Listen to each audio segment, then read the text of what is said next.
আসসালামু আলাইকুম দর্শক, আমি ডিজে মনোয়ার আপনাদের মাঝে এসেছি। আজকে আমি এমন একটি টিউটোরিয়াল নিয়ে এসেছি আপনাদের মাঝে।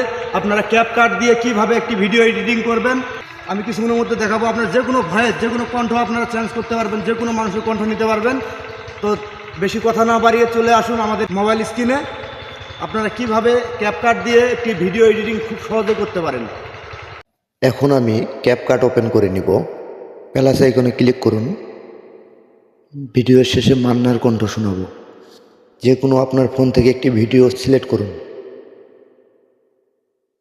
ভিডিও সিলেক্ট করা হয়ে গেলে অ্যাড বাটনে ক্লিক করুন। অ্যাড বাটনে ক্লিক করার পরে এখন ভিডিওর উপরে একটি ক্লিক করুন। অডিও ইফেক্টের উপরে একটি ক্লিক। কোনো ধরনের নায়কের কণ্ঠ একেবারেই সহজ। এখান থেকে আপনি যে কোনো ধরনের ইফেক্টস নিতে পারেন, যে কোনো ধরনের সাউন্ড নিতে পারেন, যে কোনো মানুষের কণ্ঠ নিতে পারেন। আপনার মন মতো আপনি কণ্ঠ নিয়ে নেবেন। এরপরে এক্সপোর্টে ক্লিক করলেই আপনার ভিডিও ওকে।